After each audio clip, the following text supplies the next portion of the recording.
So that's something to think about there. Negative triggers like anger and sadness and anxiety, those are all things that are going to waste energy, okay? Again, we talked about the problem has only got value to where it acknowledges itself.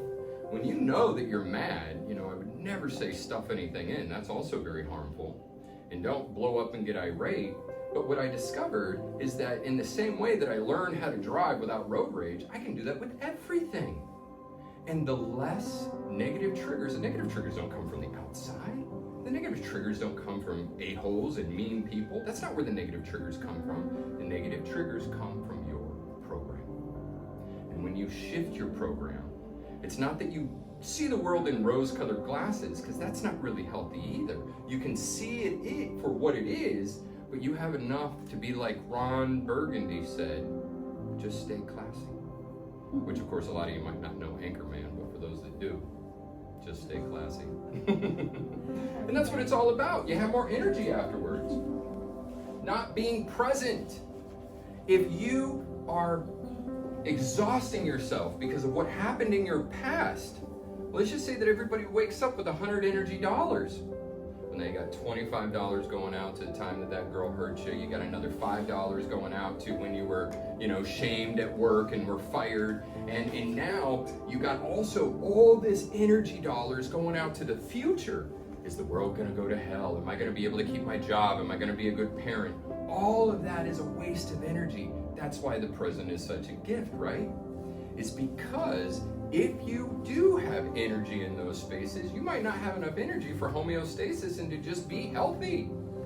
So being present and getting rid of all your problems from the past and the future, that's so important. Codependency, we talked about that. Inefficiency. If you have 3 items that you have to put away, and they each go to different rooms, you got one that you got to put in the kitchen, one in the living room, and one in the garage, you grab all 3 and you walk through in a circle. That's the most efficient way. And this is just one example of a million to show inefficiency, but for those people that go to the kitchen and put that away, and then back to the original room, grab the next thing, then into the garage, go back to the room, and then, can you see how that can relate to so many other things that we do?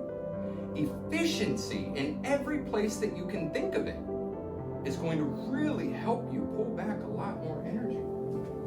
And then, of course, procrastination, we'll save that for another day for the actual class, but the ways that we can conserve our energy is with healthy boundaries. The thing that I can say about that briefly is that most people do not know how to say no. That's because a lot of people were programmed at a really early age, no, don't, stop. And that's all they heard.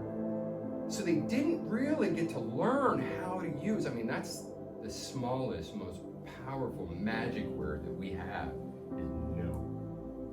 And when you know how to maintain your boundaries because of your moral code of conduct and because of the blueprint that you set for your lifestyle, you learn how to say no.